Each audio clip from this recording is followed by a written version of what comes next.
Y como digo siempre, no todos pueden ir, no todos podemos ir de manera física, pero sí vamos con nuestra semilla, con nuestra ofrenda, haciendo lo posible, como decían uno de los chiquititos, con dulces, con algo que para nosotros es algo normal, cotidiano, para ellos es algo totalmente fuera de lo común. Así que listos para una gran misión, y esto es iglesia. Gracias por tu generosidad, gracias por ser parte y porque estos son nuestros hijitos. El que todavía no tiene hijos ya puede decir que tiene unos 360 en alguna parte, ¿eh?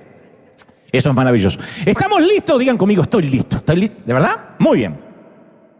En varios de los mensajes yo suelo relatar que fui criado, y lo cual es de conocimiento público, no es ninguna novedad, fui criado en un contexto de una iglesia sumamente legalista. Y pasé gran parte de mi niñez y adolescencia en una congregación que nos veíamos a nosotros mismos como un pequeño grupo minoritario, rodeado de un mundo muy peligroso, un mundo pecador. La iglesia en ese entonces fungía como una suerte de recinto acorazado, de fuerte, donde de algún modo esas paredes nos ofrecían protección contra el temible mundo de afuera. Y para aquel entonces era muy difícil ser evangélico y a la vez tener que vivir en el mundo real. Por ejemplo, en mi caso, ir a la escuela. Me era muy difícil. Yo decía, ¿cómo hago para vivir en esa dicotomía de ser cristiano evangélico y después tener una vida común, una vida secular? Yo tenía que ir al colegio. Tenía 7 años de edad cuando mi familia aceptó al Señor en su corazón. Lo primero que yo quise y le planteé a mi mamá fue abandonar la escuela. Dije, Señor, no quiero que venga el arrebatamiento y me encuentre estudiando, prefiero que me encuentre orando. Por un par de meses mi mamá me creyó. Después me mandó de una patada al colegio de vuelta, dijo, a ver si Cristo no viene ahora, y me sale un burro, ¿no?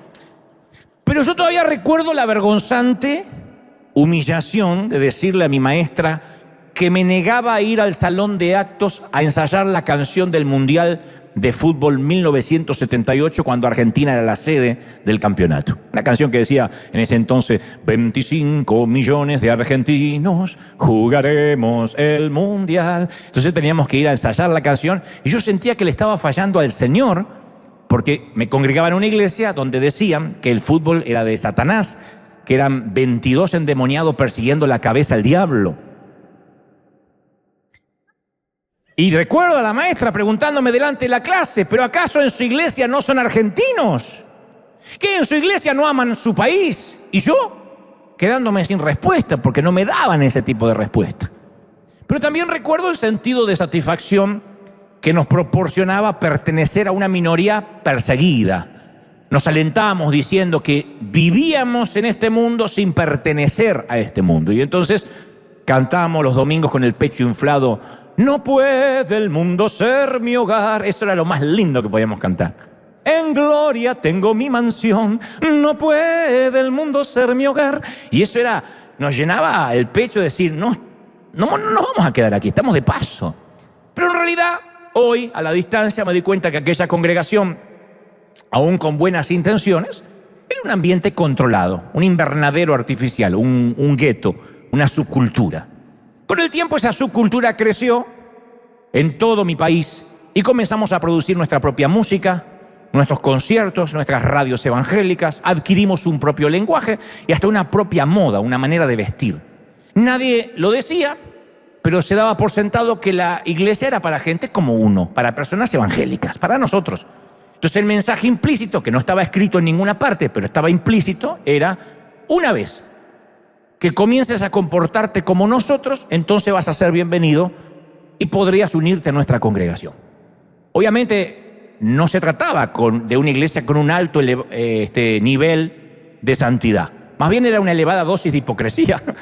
Porque yo crecí entre gente que creía que la iglesia evangélica era para gente evangélica, que actuaba como gente evangélica.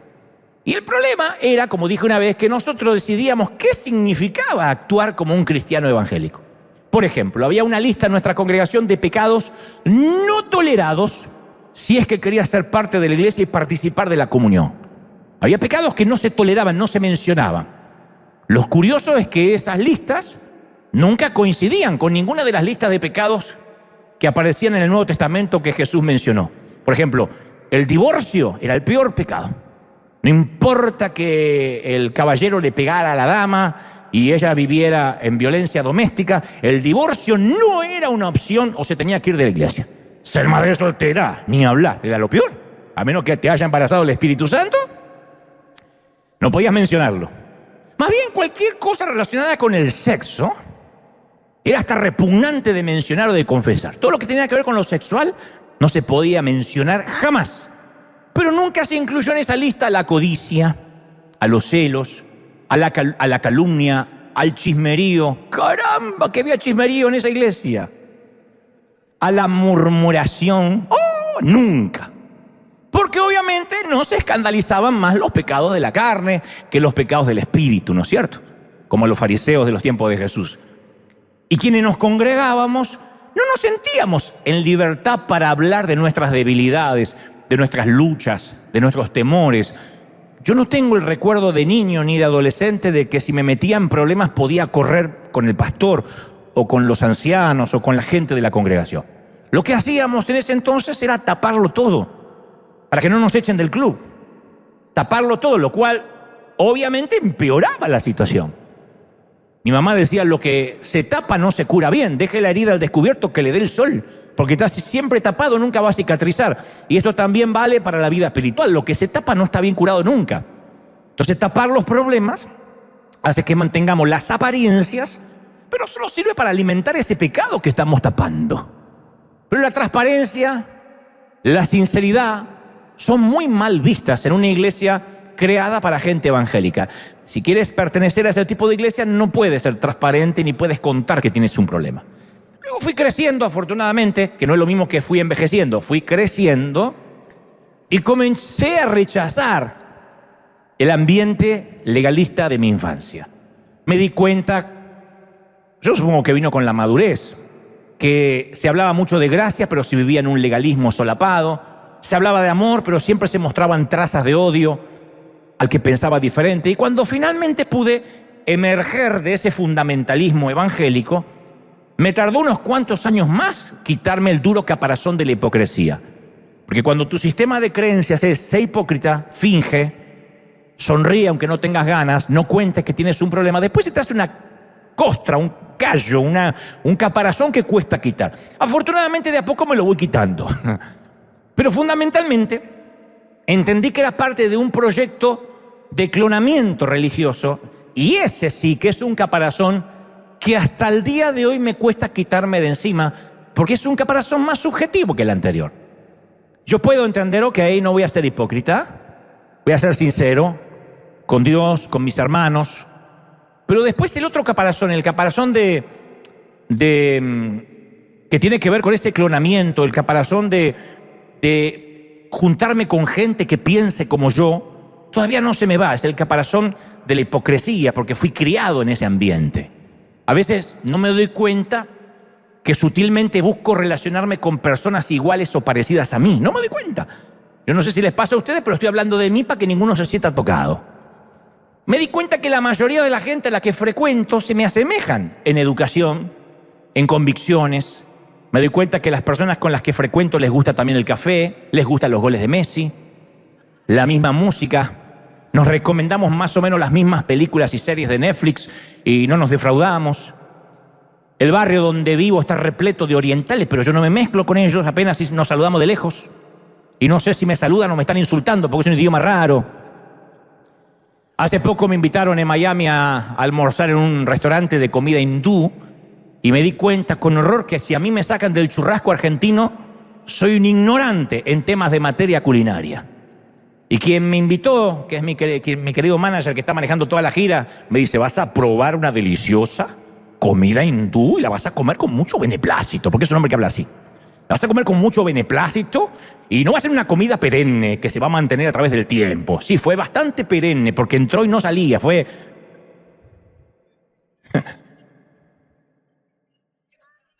No quiero hablar mal de la comida hindú, pero eran unas cosas que decías, ¿cuándo viene la comida? ¿Cuándo viene lo de verdad? Unas cosas crudas que se movían así como gelatina. Si esta es carne cruda, me doy cuenta, está hacia la vaca todavía. Entonces me di cuenta que no soy tan étnico, tan ecléctico como creía, ¿no? Pero gracias a la gira que estoy haciendo, estoy viajando de vuelta con frecuencia, que no lo hacía hace unos cuantos años. Y cuando me toca caminar por las eternas terminales o surge alguna demora aérea, que es muy común, yo me detengo a ver la especie humana. Yo no me aburro si hay especie humana para ver. No sé si comparten esto, pero no hay nada más lindo que voy a mirar a la gente. Porque cuando uno va apurado para que el avión se le está yendo, no mira a la gente, ¿no? Pero cuando uno dice, no tengo nada que hacer, voy a mirar gente. Es maravilloso. No sé por qué gente va para el zoológico, sí, o a Disneyland. Es gratis. Entonces me percato de la moda, del tipo de vestimenta que algunos usan y digo, ¿en dónde diablos se compra eso? Pues no lo veo yo en una vidriera. Y entonces descubro gente obesa, escuálidos, jóvenes, adolescentes, enajenados con sus celulares, viejos con sombreros raros, gente que viaja con perros del tamaño de un elefante, gente con turbantes, tatuados, con pelucas, túnicas, parejas extrañas, personas que hablan solas y después uno descubre que tienen un auricular en el oído. Ese es el mundo real, por ejemplo, en cualquier aeropuerto. Y ahí es cuando yo me percato, me doy cuenta que aunque ya no pertenezco a aquella iglesia legalista de antaño, aún gravito de manera instintiva en torno a gente que es parecida a mí. Y raramente me salgo de ese círculo, a menos que, por ejemplo, esté obligado a tomarme un avión en un lugar público. Ahí me doy cuenta que no todos son parecidos a mí, que hay un montón de gente diferente en el vestir, en la etnia, en la raza. Pero de manera casi inconsciente a diario, yo me voy acercando y frecuentando a gente que creo que piensa igual que a mí, o que piensa igual que yo. Una vez te conté que los psicólogos sociales denominan a este fenómeno la ignorancia pluralista. O sea, la tendencia de querer pertenecer a un grupo en donde todos supuestamente pensamos y creemos lo mismo.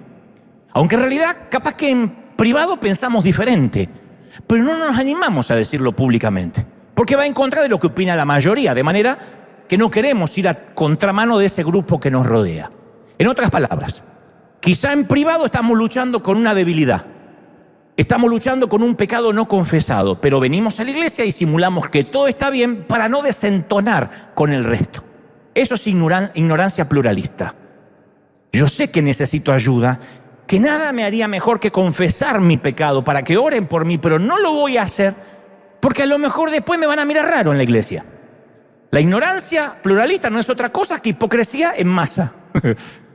Es decir, siento que me estoy muriendo, pero no lo voy a decir, aunque esté en un grupo de rescate, porque me van a mirar como un moribundo, aunque hay otros moribundos que sienten lo mismo, pero nadie lo dice.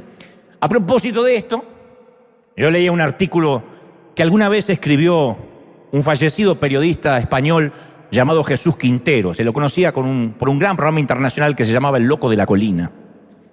Y decía, siempre ha habido analfabetos, pero la incultura y la ignorancia siempre se han vivido como una vergüenza. Y luego agregaba, nunca como ahora la gente había presumido de no haber leído un libro en toda su vida, de no importarle nada que pudiera oler levemente a cultura, o que le exija una inteligencia mínimamente superior a un primate, a un mono. Los analfabetos de hoy, decía este periodista, son los peores, porque en la mayoría de los casos han tenido acceso a la educación, han tenido acceso a leer y a escribir, pero ahora no ejercen. Y cada día son más.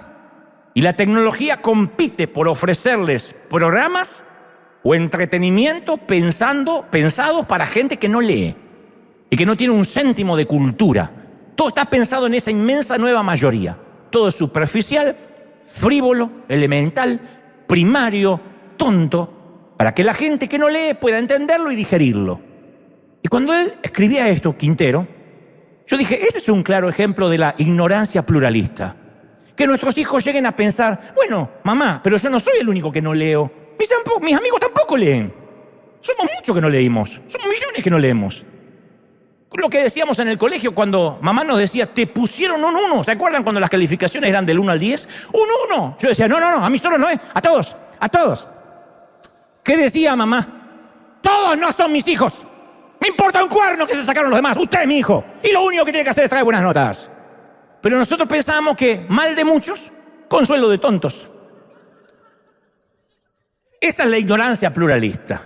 Y ahí es cuando se pretende hacer de la ignorancia una virtud. Eso mismo, llevado a la vida de la iglesia, es catastrófico, es trágico.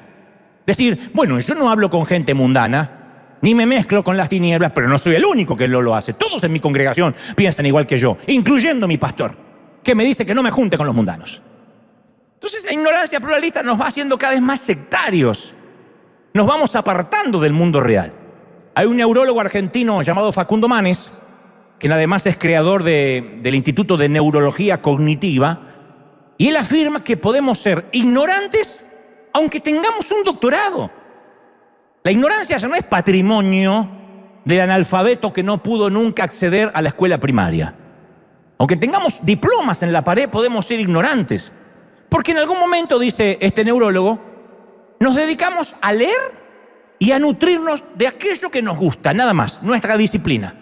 Y no abrimos la mente para nada más. El arquitecto solo lee libros de arquitectura y va a congresos de arquitectura y se reúne con amigos arquitectos y habla arquitectura y ve películas de arquitectura. Entonces, cuando uno raramente abre la mente, raramente nos atrevemos a aprender otro idioma, otro deporte u otra disciplina a la que practicamos toda la vida, nos vamos haciendo cada vez más necios. Y Dios nos dio un cerebro que fundamentalmente es un órgano adaptativo, que tiene neuroplasticidad, que ya lo decía las Escrituras cuando decía ensancha las estacas, el sitio de tu mente. Cuando hablaba de ensanchar el sitio de la tienda, hablaba de ensanchar la mente. La neuroplasticidad es la capacidad del sistema nervioso de modificarse y todo el tiempo formar nuevas conexiones neuronales. Proverbios 3:7 dice, no seas sabio en tu propia opinión. Y yo he escuchado a muchos predicadores, por ejemplo, condenar la ciencia de la psicología, de cuajo, diciendo eso es del demonio, eso, y vieron que cuando un evangélico no entiende algo dice nueva era, eso es nueva era. No tienen la menor idea de lo que es la nueva era tampoco. Pero todo lo que no entiende lo mete en una bolsa llamada nueva era. Ahí van los pitufos, los Teletubbies y Taylor Swift, todo nueva era. Entonces hay gente que dice, no, la psicología es de Satanás. Y no saben que a veces la mitad de los casos de la consejería espiritual, se diagnosticarían de manera sencilla si tan solo abriéramos un poco la mente. Mire, hermana, en toda la plática usted no dejó de decir, yo no quiero parecerme a mi madre. En realidad, usted, para no parecerse a ella, está obligada a mirarla todo el tiempo. Para no parecerse a su madre, usted la está mirando. O sea, usted padece de algo llamado reflejo condicionado. El índice de Freud la describe. Ni hace falta orar, mija. Busque su propia identidad en Cristo y no busque la identidad en su propia madre. Pero es más fácil decir, vamos a estar orando y reprender el espíritu diabólico de esa madre satánica. Porque creemos que si ensanchamos la mente estamos invalidando el poder de Dios. No. Cuando yo me voy a operar del corazón o me voy a hacer una limpieza dental o me voy a hacer un chequeo médico, no estoy invalidando el poder de Dios. Estoy creyendo que Dios permitió que la ciencia esté a disposición de cuidar el templo del Espíritu. Cuando tomo un avión, no estoy invalidando el poder de Dios. ¿Es eso o que Dios me mande un burro volador? Pero de algún modo nos vamos aislando de todo, de la ciencia, nos vamos aislando de la cultura, de las noticias y lo peor, del contexto en el cual vivimos. Entonces, a ver, apenas nos convertimos los cristianos, a priori dejamos de relacionarnos con los mundanos. Porque eso nos dicen siempre, deje de ir con las antiguas juntas, deje de andar a la fiesta que va antes y uno, para protegerse y dice, bueno, está bien, los corto a todos, los bloqueamos a todos, hacemos una limpieza whatsappera. Pero ahí no termina la cosa. Después cortamos toda comunión con cualquier otra denominación que no tenga nuestra doctrina. Porque nos dicen, usted no se junte con esos apóstatas. Entonces, si somos pentecostales, evitamos al hermano libre como si fuera la lepra y al bautista como si fuera el COVID. O viceversa. Y luego, nuestro grupo relacional es bien chiquitito y sectario. Entonces, pero hay que buscar de cerrarlo más. Entonces nos empezamos a juntar, sí, con los pentecostales, pero los que aman la unción. Y gritan desaforadamente como nosotros. Porque decimos que el que no grita no está ungido. Y nos alejamos del que no habla en lenguas públicamente. Del que no dice, usa la manga larga, Rambo agarra la bazuca. Nosotros como que no está en la nuestra. Es medio carnal. Nunca lo vi a Dante agarrando la bazuca. Entonces como que... ¿Y qué empezamos a hacer? Miramos videitos de YouTube Leemos libros de gente que escribe lo que nosotros pensamos, que valida lo que ya creemos. Miramos conferencias de gente que valida lo que ya creemos. Y decimos, no, es que me gusta mirar gente o escuchar gente que esté en nuestro río, que esté en mi fluir, que esté en mi mover. Y ahí es cuando nos percatamos que estamos haciéndonos más ignorantes de todo el mundo que nos rodea. Si eres predicador y te gusta gritar, lo más probable es que consumas a otros predicadores que también griten. Porque entiende que esa es tu onda. A mí me gusta escuchar los que son como yo y están todo el tiempo así que te voy a... Una mezcla de Homero Simpson con Pedro Picapiedra. Hay gente que le gusta. Y no está mal. Porque hay gente que le gusta gritar y hay gente que le gusta escuchar gritos. No está mal. Lo que digo es que si uno se alimenta de gente que es como uno, va perdiendo la perspectiva de quienes nos escuchan. Y termina uno gritando para esa gente que también le gustan los gritos. Y entonces empezamos a vivir bajo el barniz de un lenguaje piadoso. Y cuando uno trata de parecer más espiritual, en realidad siempre nos hacemos menos humanos, menos auténticos. Porque fingir siempre interrumpe el fluir verdadero del espíritu. Es como cuando uno ve nuestros canales religiosos. Y ojo que esto es una autocrítica, ¿eh? Yo he visto canales cristianos o religiosos que hablan durante horas en un léxico y una dialéctica, o las radios evangélicas, una dialéctica totalmente incomprensible para cualquier mortal que jamás pisó una iglesia. Yo profetizo y decreto una atmósfera de empoderamiento donde hay un kairos que se está transformando en un rema apostólico y está gravitando una dunamis y una unción, una revelación profética que llega hasta el altar de bronce y el sacrificio sacerdotal derramada por la sangre del Cordero. Deme 2 de eso, decimos nosotros, no entendemos nada. Es casi un lenguaje cantinflesco.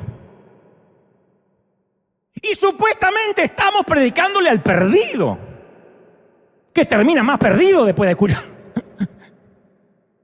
Pero ya no se dan cuenta, no nos damos cuenta que estamos manejando otro dialecto totalmente diferente al que maneja la gente. Que insisto, que en primera instancia queríamos alcanzar, porque esa era la misión por la cual vinimos a Cristo, alcanzar a otros. Hay una pequeña anécdota que ya te la conté un par de veces, pero siempre la gente me pide que la vuelva a repetir. Yo creo que la voy a volver a repetir hasta que sea viejito. Era aquel hombre que caminaba por un puente y ve a una mujer sola que obviamente está en una baranda a punto de quitarse la vida, a saltar al vacío. Y el hombre corre para decirle que Dios la amaba. Y a ella se le llenan los ojos de lágrimas. Está ahí a punto de saltar, todavía no se baja de la baranda. Y él, en un intento de empatizar, le dice, oiga, ¿eres cristiana, judía, atea o qué? Y ella dice, soy cristiana. Él agregó, yo también.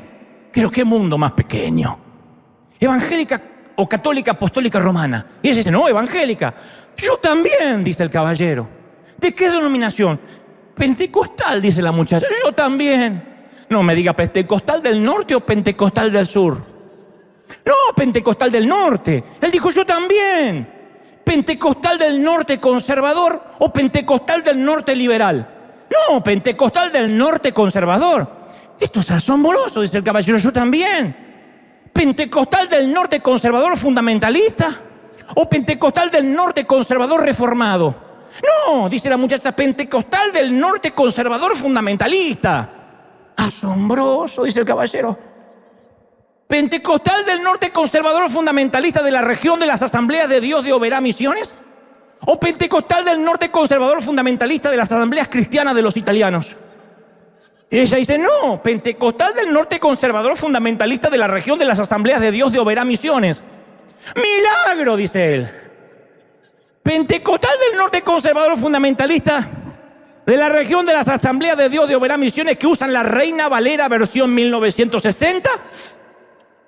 O pentecostal del norte conservador fundamentalista de la región de las Asambleas de Dios de Oberá Misiones que usan la Biblia nueva versión internacional. Y ella respondió, pentecostal del norte conservador fundamentalista de la región de las Asambleas de Dios de Oberá Misiones que usamos la nueva versión internacional. Y él le dijo, ¿segura? ¿Usan la nueva versión internacional y no la Reina Valera 1960? Sí, merece morir, apóstata. Y la tiró.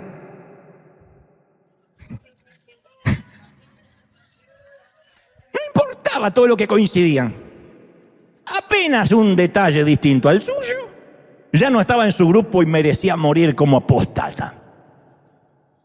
Y durante mi juventud, yo veía como normal predicar el evangelio de esa forma, en términos casi escatológicos. Acepta a Cristo o arderás en el infierno, acepta nuestra doctrina o te vas a morir. Que espiritualmente eso de aceptar a Cristo te vas al infierno, escrituralmente es correcto. Pero cuando uno predica así no necesita involucrarse, amar a nadie, ni siquiera a Dios. Esa versión de la evangelización estaba completamente enfocada en el miedo al diablo. No necesitas amar a Dios. A decir verdad, Dios tampoco te necesita amar. Creo que Dios te va a tolerar porque te va a ver a través de Jesús. Y una vez salvo, será mejor que cuides esa salvación porque Dios no va a dudar en mandarte al infierno apenas te equivoques. Ese era el evangelio que salíamos a predicar. El que se quiere salvar, que se salve, y el que no, es su rollo. Nadie me dijo que yo tenía que amar al prójimo, empatizar con el prójimo.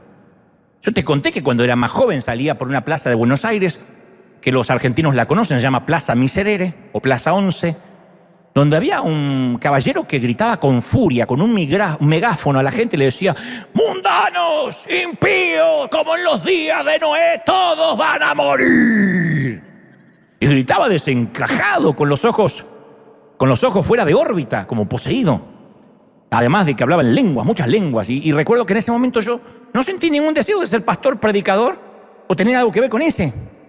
Porque la gente lo miraba como salido de una clínica psiquiátrica, mientras el hombre vomitaba todo aquel veneno religioso. Y cuando vi a ese hombre degradando a todos los transeúntes en el nombre de Dios, yo sentí una profunda convicción. Porque en el fondo del corazón yo hasta ese entonces juzgaba, denigraba y era igual a él. Pero yo sentí una resolución y mucha vergüenza ajena. Sentí algo de mí que me dijo: no quiero convertirme nunca en alguien así si algún día Dios me presta el oído de la gente. Porque él solo estaba predicando, y no estoy juzgando su motivación, pero era a las claras obvio, predicando para que otros evangélicos estuviesen orgullosos de él, porque había un grupete ahí con panderetas que lo aplaudían. A él no le interesaba la vida de ningún inconverso, no parecía amar a nadie. Él lo que estaba es condenarnos al infierno hablando en muchas lenguas para que los que estaban alrededor lo aplaudieran, lo hicieran de su mensaje algo plausible, algo que dijeran: qué bueno lo que este tipo está haciendo. Entonces fuimos llamados a ser sal del mundo. Y una vez se pierde su objetivo como cristianos. No tenemos que actuar como si nuestro papel fuera convencer a quien ya fue convencido una y otra vez. Porque a veces actuamos como que tenemos todos que agradarle a otros evangélicos para que nos aprueben. No nos damos cuenta, pero eso hacemos. Yo lo hice por años. Yo iba a congresos a predicar para ver si agradaba primero a los que asistían al congreso, después a los otros predicadores para ver si me seguían invitando. Y cada vez me olvidaba más de las almas perdidas. Yo quería agradar y pertenecer a ese círculo. Que dijeran: qué ungido que está Dante. Viste que en un momento pasó, se le dieron vuelta a los ojos, echó espuma por la boca y empezó a profetizar. Eso era. Entonces yo quería ser lo más místico posible para ganarme la aprobación de ellos. Me importaba un cuerno que hubiera un católico, un ateo y que no entendiera nada de lo que estaba pasando. Yo quería la aprobación de ellos. Esa es la ignorancia pluralista. Cuando hacemos de la ignorancia una virtud. Yo pienso que cuando llegue el día en que yo voy a estar de pie delante del trono de Dios, Él me va a hacer una pregunta específica con respecto a River. No me va a preguntar qué grande era nuestro coro, ni cuán lujosos eran nuestros baños, o si teníamos un ministerio para las damas, para los caballeros, para los jóvenes. Él me hará solo una pregunta importante: ¿cuántos de mis hijos heridos y rotos trajiste a casa contigo? ¿A cuántos llegaste? ¿A cuántos les hablaste de mí? ¿A cuántos les hablaste de mi gracia? Va a ser lo único. Entonces, nuestras energías, nuestras actividades, nuestras acciones siempre tienen que estar relacionadas con un alma, con gente perdida. No nos tenemos que olvidar eso. No venimos a la iglesia para ver si servimos, para ver si ascendemos, si nos dan un uniforme, si nos pagan. Venimos a la iglesia por la gente perdida. No hay otra razón por la cual estamos en este negocio. Cuando hablo de negocio, a buena honra, en los negocios de mi padre me es necesario estar, dijo Jesús a los 12 años. No estamos en los negocios del reino por otra cosa que no sean almas. Pablo le escribe a la iglesia de Filipos en Filipenses 2:1 y les dice: por tanto, si hay algún estímulo en Cristo, si hay un consuelo de amor, si hay alguna comunión del Espíritu, si algún afecto, si alguna compasión, haced completo mi gozo, siendo del mismo sentir, conservando el mismo amor, unidos en espíritu, dedicados a un mismo y a un solo propósito. ¿Qué es ese mismo propósito? Servir, predicar, salvar almas. Pero casi sin darnos cuenta, llega un momento que nos olvidamos por qué nos venimos a reunir. ¿O cuál era el propósito? No creamos que cuando entramos a un edificio que tiene la palabra iglesia o una cruz, significa que ya Dios lo considera iglesia. Porque Apocalipsis 3:1 dijo el Señor: yo conozco tus obras, que tienes nombre de que estás vivo, pero estás muerto. O sea, el nombre iglesia, me congrego en una iglesia, el nombre no es una garantía. Entonces no podemos olvidar el propósito de la iglesia, que es ir por las almas. Como dirían los españoles, ir a por las almas. Y para eso tenemos que abandonar nuestra ignorancia pluralista, o lo que es peor, nuestra hipocresía glorificada. Tenemos que decir: yo no estoy para agradar a otros creyentes. A los demás creyentes en la mayoría de los casos los vamos a defraudar. Yo defraudo mucho al pueblo evangélico, porque el pueblo evangélico quiere otro tipo de predicador. No está preparado para un tipo que dice cosas como digo yo, que las dice sin vueltas, sin tapujo. Un poco es el síndrome del Asperger que tengo, otro poco es la inconsciencia, y otro poco que me harté de la hipocresía. Entonces, durante gran parte de mi vida, yo me dediqué a hojear las Escrituras y busqué ejemplos de cómo llevar el mensaje, cómo predicar. Y me encontré planteándome preguntas como: ¿cómo invitaba a Jesús a tener una historia con Dios? ¿Cómo predicaba Jesús? A ver, ¿a quién tenemos que imitar? ¿A Jesús? Bueno, ¿cómo predicaba Jesús? ¿Cómo Jesús invitaba a las personas al reino? No van a ver una sola vez que Jesús diga: yo no sé por qué estoy diciendo esto, aleluya, pero siento que... Y la chiripiorca en Grecia o en Roma no pasaba. No quedaban enajenados los tipos cuando él hablaba.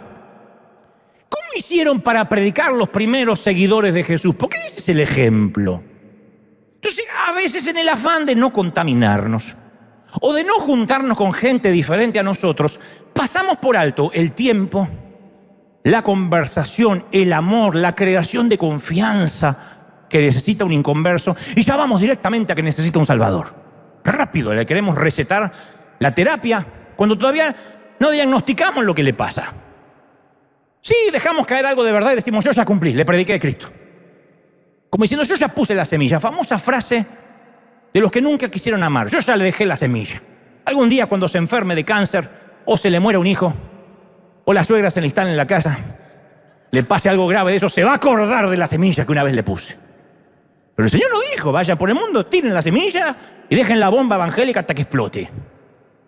No podemos salvar a la gente si no estamos con ellas, si no establecemos una conexión. Jesús le pudieron dar cientos de apodos. Le dijeron amigo de pecadores. Para ser amigo de pecadores, frecuentaba con pecadores. Y no me vengan a decir el que se sentaba a la mesa con él se levantaba santo. No lo dice necesariamente cuánto tiempo tardaron en cambiar de vida. Y algunos no quisieron. Algunos quizás no quisieron cambiar de vida. Pero para que Jesús se ganara el apodo de glotón, comilón, bebedor de vino, es porque en su Instagram aparecía no necesariamente con apóstoles. Yo estoy por terminar ahora la segunda temporada de nuestro programa de televisión, y yo meditaba en cuánto he aprendido, en cuánto yo me llevo. Durante 2 años yo entrevisté desde actores, una plétora de actrices, vedettes, deportistas, periodistas, músicos y algunos que no se pueden ni clasificar, no sé qué son, pero los entrevisté. Tuve entrevistados que antes de subir a concederme la entrevista necesitaron tomarse un tequila, otros un whisky, se lo traían desde el hotel o de la casa, hasta un cigarro de marihuana. Alguien dijo: no, aquí no se preocupen, pero... Y no es que me invitaban, sino que me voy a fumar un cigarro y ahora vengo. Pero lo más importante no fue eso, sino lo que pasó fuera del aire. En nuestros almuerzos, en los cafés, en las pláticas, en las horas que compartimos antes y después del programa, porque la mayoría vino con un montón de prejuicios. Me invita un pastor para meterme en su religión. Y Dios me permitió meterme en sus vidas, conocer sus historias, entender sus fobias, comprender sus prejuicios y por qué. Otros compartieron sus inseguridades, sus miedos, sus sueños, sus anhelos, proyectamos juntos. Jamás, Dios no me deja mentir, me senté con ellos con el fin de predicarles o convertirlos en cristianos o que traten de pensar igual a mí. Yo abierto a cualquier pregunta, caramba que me las hicieron. Nuestra consigna con todo el equipo fue: nunca los vamos a invitar a nuestros servicios a menos que ellos lo soliciten expresamente. No quiero que digan: les traen a esta gente con un boleto de avión aquí, graban día de semana y después para que se queden el domingo. No, yo no los invitaba. De hecho, hay gente que un domingo ha estado acá muy importante y no han venido, están en su hotel. Otros decían: yo quiero ir. ¿Y yo puedo entrar? Sí. ¿Y puedo ir a cualquier hora? Por supuesto. Y los traíamos aquí. pero siempre lo pidieron expresamente, porque no puedo meter por la fuerza el evangelio a alguien que no quiere recibir. Entonces sí, le dije, por supuesto, eres muy bienvenido, y han venido, y han llorado, y se han conmovido.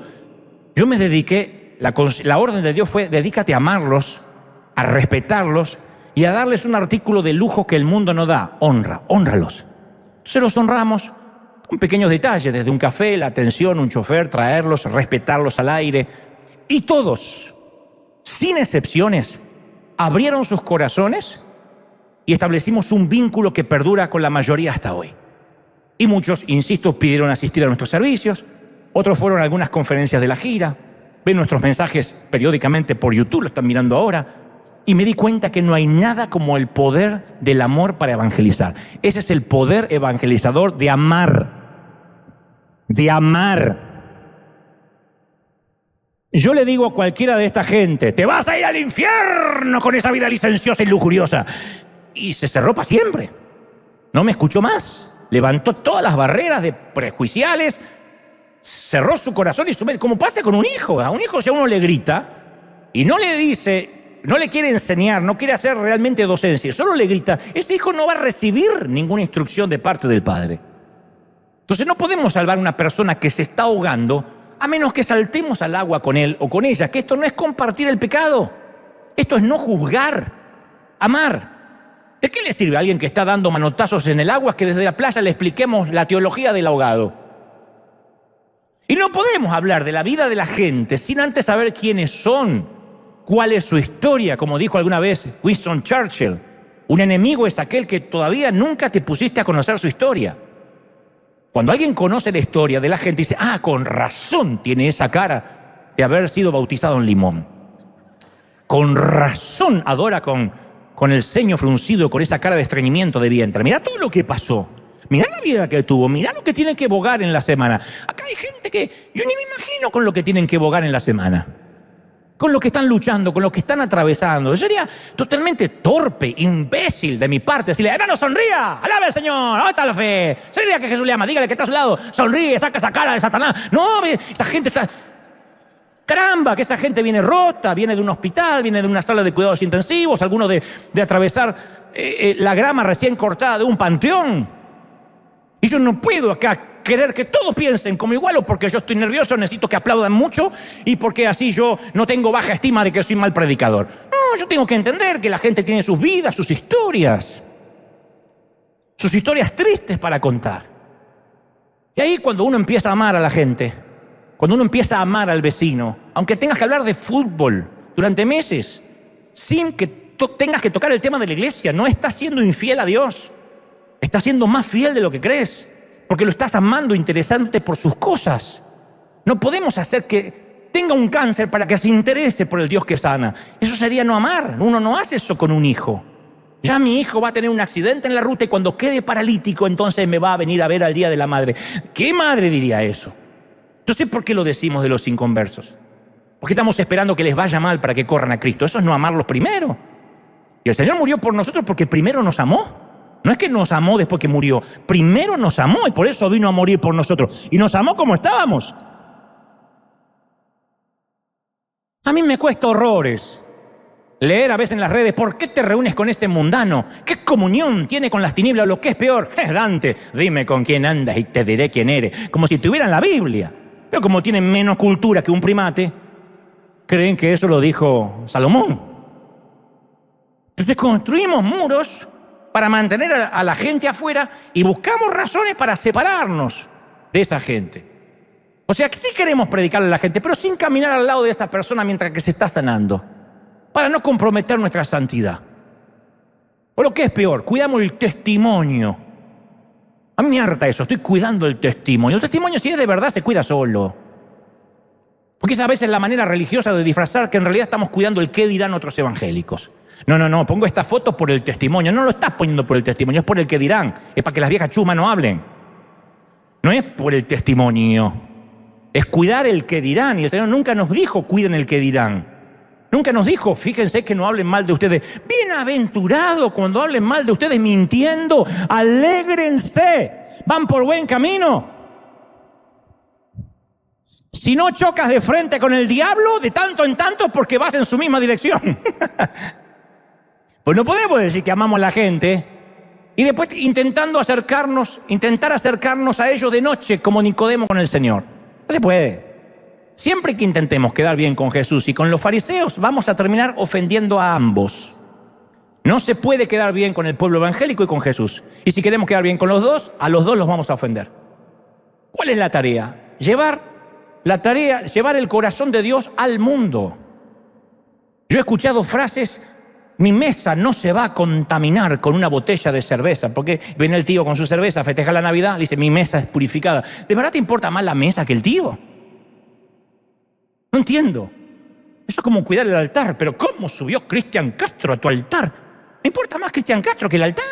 Aparte no tenemos ese escenario, ese stage, no hay altar acá, que nunca pusimos un corderito vivo. Esto no es un altar.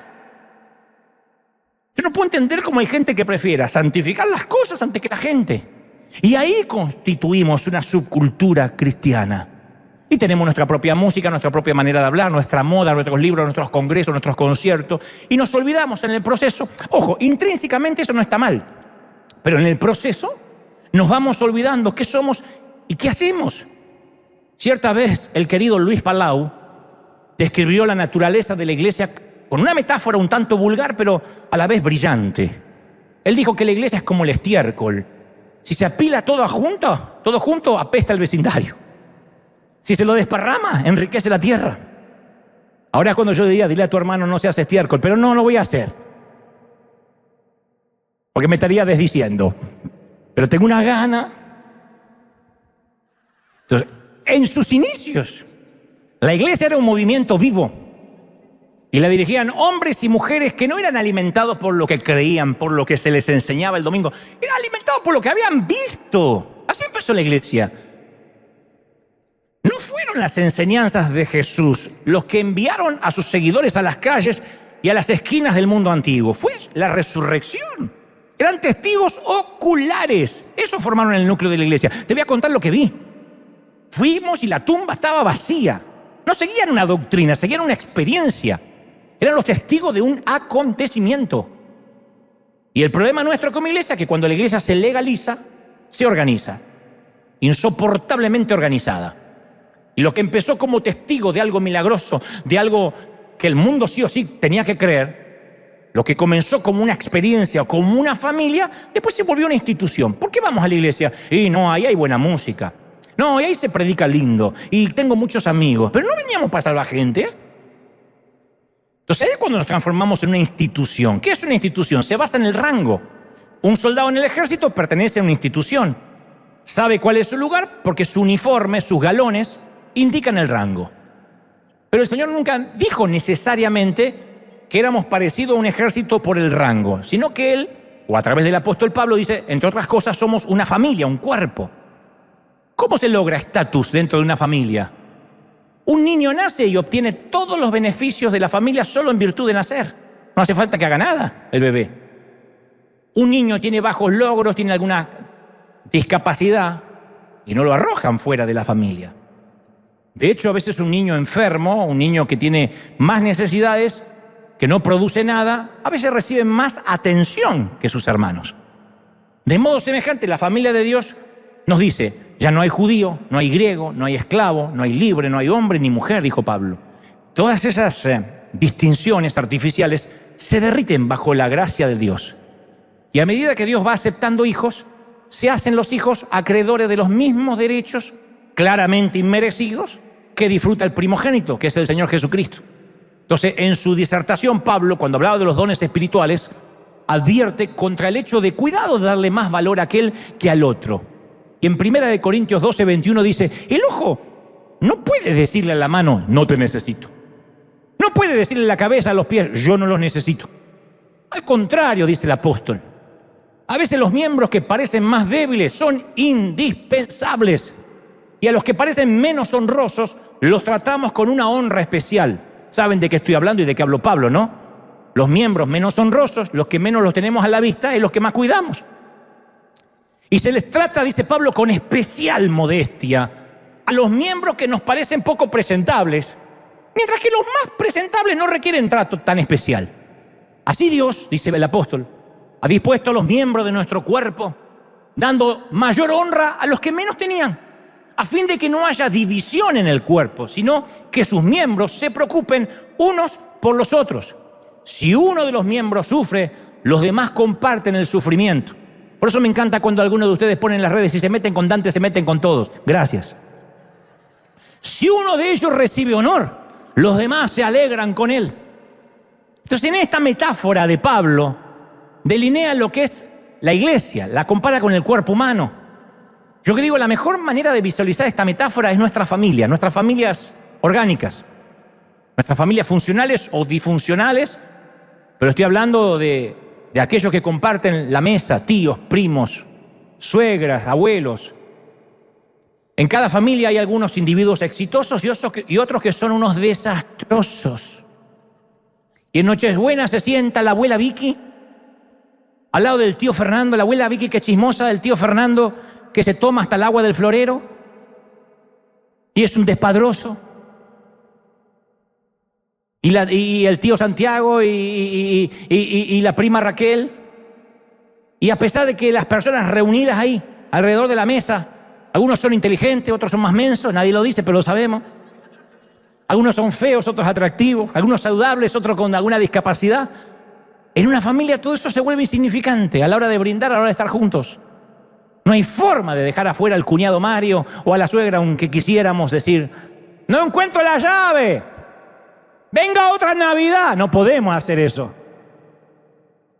Porque pertenecen a la misma familia, de algún modo están conectados con los mismos antepasados, con los mismos genes que están instalados en nuestras células. El fracaso no cancela nuestra membresía familiar. Una familia es el lugar, como dijo alguien, que cuando llegamos tienen que admitirnos, les guste o no.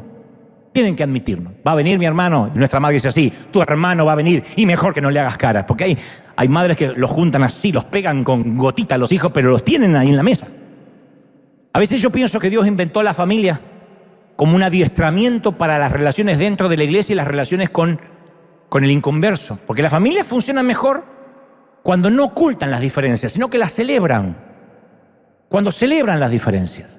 Entonces, en una misma mesa ponen el puerco, el pollo y la carne para el tío, que siempre la comida le es poca, y le ponen el pasto y la ensalada a la tía, que es como una gallina que revuelve y no come.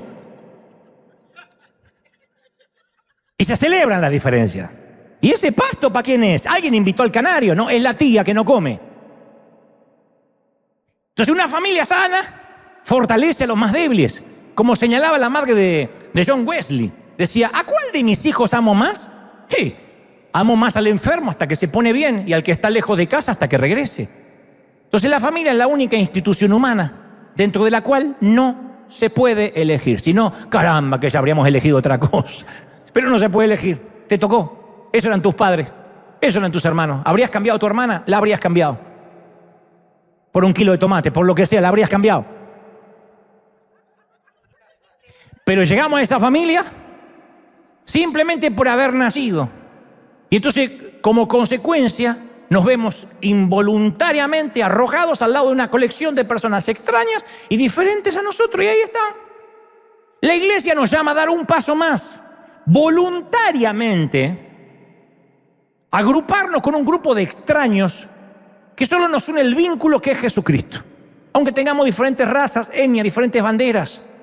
Recién se levantaron banderas de distintos países y aquí no hay nada más ecléctico ni multifuncional que esto, ni cosmopolita que River. Acá hay gente de tantos países, nacidos acá, nacidos en otro lado, gente documentada, gente que cruzó el alambrado, gente que saltó el muro, gente que vino en un coyote, gente mojada, gente seca, hay de todo. Hoy estoy sin filtro, no sé por qué.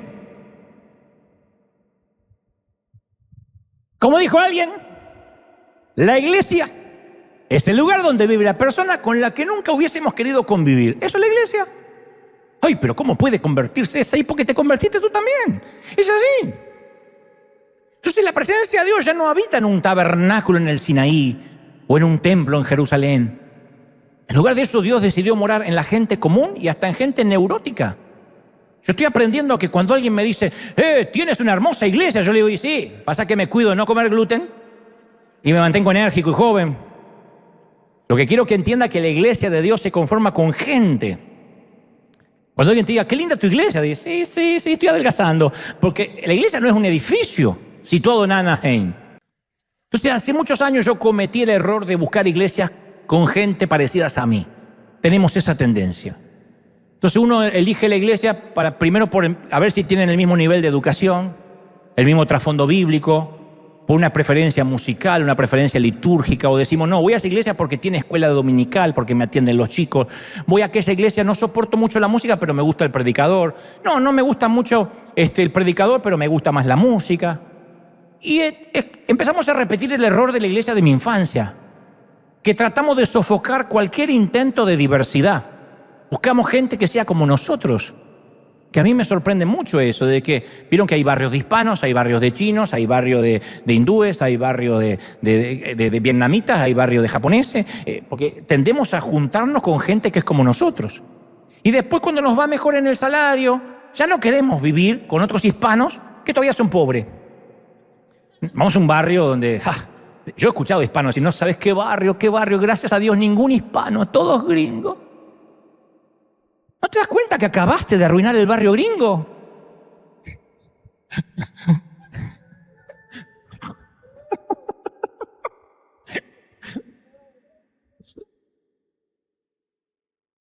O hispano dice, no, yo me congrego en una iglesia gringa, yo amo la cultura gringa, chorrea burritos y tacos, pero ama la iglesia gringa, me encanta, I love Jesus our Lord.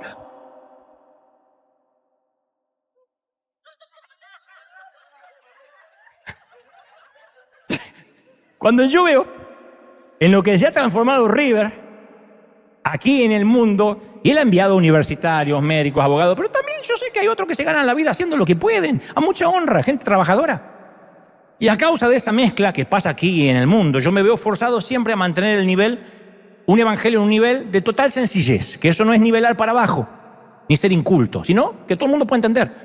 Yo sé que mi misión es que el mensaje de cada domingo tiene que resultar significativo tanto para una señora que vende en un puesto callejero o para el estudiante de teología o el artista. Porque el verdadero evangelio es eso, puede hablarle simultáneamente a los profesionales ricos y a la gente en la calle sin ninguna educación. La familia de Dios no tiene que ser una fábrica de clones, ni pretendemos ser algún día Corea del Norte, que todos se vistan igual. La familia de Dios es unidad, y eso no implica uniformidad. Unidad no es uniforme. Y la diversidad tampoco produce división. Somos diferentes, gloria a Dios que somos diferentes. A mí me fascina estar al timón de esta nave insignia, porque cuando miro alrededor me doy cuenta que River es una congregación con gente muy diferente a mí, yo diferente a ustedes, casi nadie se parece a nadie, me encanta eso. Me choquean los uniformes. Yo vengo de una iglesia uniformada que todas las mujeres tenían acá la falda por acá, haciéndole juego con la lengua, todas así.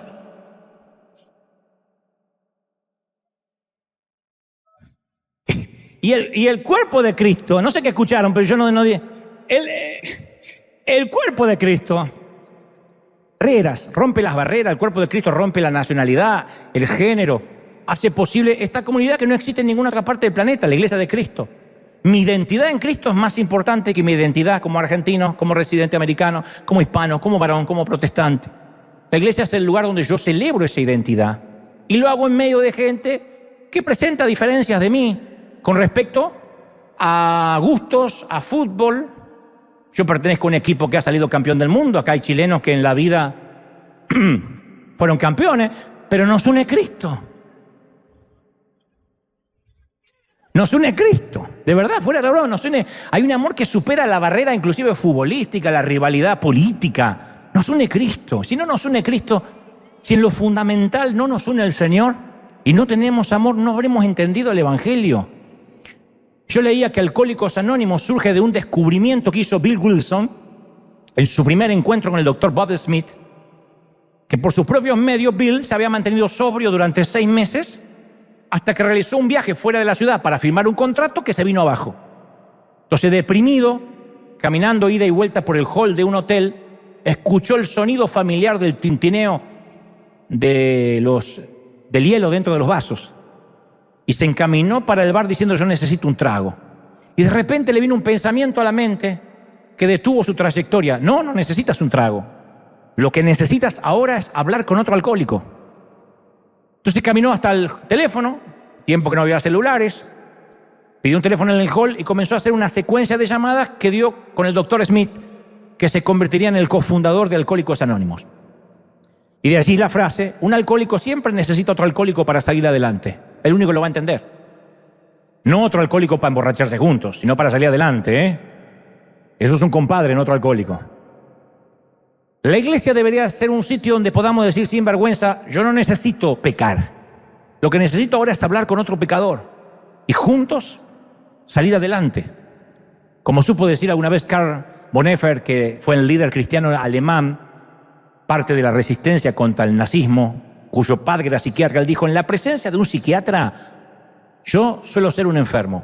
En la presencia de un hermano cristiano, ahí me atrevo a ser pecador. Cuando las personas vivimos en esa profundidad, entonces comienza a ser posible una iglesia verdadera, auténtica. Al menos el tipo de la iglesia que Dios quiere o tenía en mente para nosotros. Ese es el tipo de iglesia que amamos ser en River. Un hospital para gente rota. Recibimos aquí gente que quizás no toleren en otras congregaciones. Somos gente con muchos problemas por resolver, pero nunca fuimos, somos ni seremos clones. Somos parte de la multiforme gracia de Dios y queremos amar, servir, predicar, bautizar y enviar. Vamos a dar un aplauso grande al Señor de señores y al Rey de reyes. Si ese aplauso es para Dios, ponte de pie, y en casa y aquí, dale un aplauso grande al Rey de Reyes diciendo: Señor, tú nos has hablado esta mañana. Bendito sea Dios. Celebra al Rey si crees que Dios habló. ¡Aleluya! Bendito sea Dios. ¿Cuántos reciben esta palabra? Digan conmigo: la recibo ahora. Levanta tus manos al cielo. Padre, gracias por esta mañana. He hablado lo que creo has puesto en mi corazón, Señor. ¿Cuánto nos falta para parecernos a ti? Pero ahí vamos. Ahí vamos intentando todos los días parecernos, creciendo orgánicamente conforme a la estatura de la plenitud de Cristo. Levanta tus manos y dile: Señor, ayúdame ahora a entender el mundo que me rodea. Hay muchas barreras mentales que se están cayendo porque el Señor me está mostrando que muchos están entendiendo por qué están donde están. Por qué te rodea ese entorno que pediste salir y Dios no te saca. Dios me dice: yo te he puesto en un entorno difícil, pero allí tú serás sal, tú serás luz donde hay oscuridad, sal donde hay sinsabor. Muchos serán simplemente o se sentirán simplemente nimios, como la sirvienta de Naamán, limpiando ropa interior de alguien, diciendo: y yo tendré propósito, pero fue ella el que le habló de un profeta que podía sanar su lepra en el nombre de Dios. Tú no sabes por qué trabajas, dónde trabajas, estás donde estás, y Dios te plantó donde te plantó. Y el Señor me dice que te diga: es tiempo que el amor por los ateos, por los inconversos, supere incluso tus ganas de predicarle. Que ores diciendo: Señor, lo amo tanto, la amo tanto. Mira cómo te necesita, y darle tanto que un día abra su corazón y diga: cuéntame de tu Dios. El Señor me dice: este es el tiempo que viene sobre la iglesia. Es el tiempo que viene. De aquí a fin de año vamos a ver milagros. Vamos a ver gente cambiada. Vamos a ver gente transformada. Cuando la iglesia sepa que no somos clones. Bendecimos, celebramos las diferencias. Claro que somos diferentes y lo celebramos. Claro que somos distintos y lo celebramos. Benditas diferencias. La multiforme gracia de Dios es porque somos diferentes, somos multiformes. Hay formas, modismos, culturas, etnias. Levanta las manos al cielo y dile: Señor, envíame a donde tú quieras enviarme. Padre, quita todo prejuicio, quita todo lo que nos separa, arranca de nosotros todo lo que nos ha dividido. Nos unimos en oración. Todos orando, clamando al Señor. Vamos, clamen conmigo, todos. Hay gente en casa recibiendo ahora al Señor en su corazón. Tienes que decir: Señor, entra en mi corazón, perdona mis pecados, anota mi nombre en el libro de la vida. Yo quiero ser parte de esta familia multiforme. Qué distintos somos, pero nos une el Señor Jesucristo. Vamos, levante las manos, beban. Diga: Señor, tu palabra ha sido predicada hoy, tu palabra ha sido soltada. Yo bendigo a esta tu familia tan ecléctica, tan distinta, Pinta, pero aquí, y toda la familia de River que se ha levantado en los rincones de la tierra, Señor, sean bendecidos.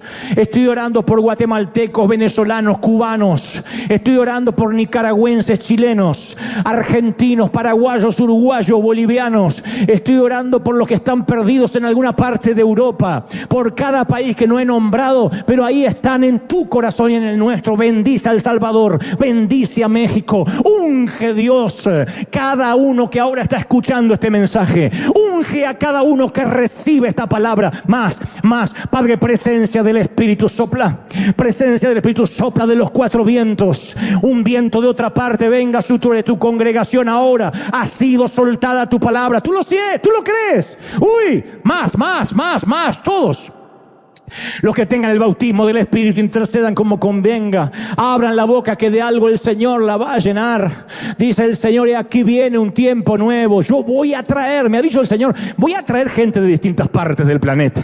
Pero aquí estoy preparando los corazones. Estoy preparando los corazones, el alma de los que tenemos que amar, abrazar, apapachar. Vamos a amar, vamos a sostener. Vamos a levantar, vamos a hacer una iglesia que nunca vamos a rematar a los heridos. Vamos a sostenerlos. Uy, bendito sea el Señor. Padre, he predicado lo que creo me has dicho que diga. He transmitido este mensaje. Y yo te pido ahora que tu Espíritu selle en los corazones. Ponga en los corazones el sello de tu Espíritu. Más. Presencia del Espíritu sopla. Qué impresionante. Más. Levanta las manos, adora al Señor, adora. ¿Cómo te ama el Señor? ¿Cómo te ama el Señor, mi querido? ¿Cómo te ama, mi querida? ¿Cómo te ama el Señor? ¿Cómo te ama? ¿Cómo te habla? Si no te hablara así. Pero Él te habla directo y te dice, necesito que salgas del entorno, vamos a romper la fila de ovejas clonadas, basta. Nadie te va a tener que decir lo que hacer. Yo no voy a enseñarte a vivir. Yo solamente voy a transmitirte lo que Dios me dice. Y tú sabrás qué hacer, porque yo no subestimo la obra del Espíritu. Por eso en River no hacemos seguimiento a nadie. No te vamos a llamar por teléfono 4 veces a la semana para que te congregues. Es el Espíritu Santo el que te sostiene, el que te da convicción de pecado, el que te lleva al arrepentimiento, el que hace que vivas una vida de pureza, el que te lleva a orar. Y si el Espíritu Santo no lo hace, no hay fuerza humana que lo haga.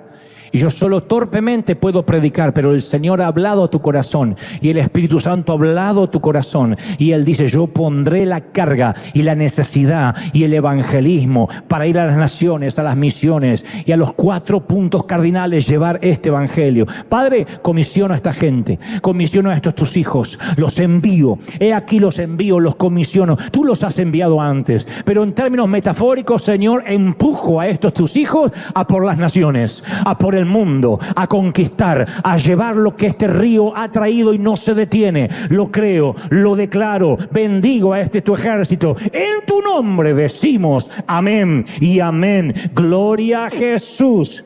Dale un aplauso al Rey de Reyes. Aleluya. ¿Cuántos se van bendecidos? Digan amén.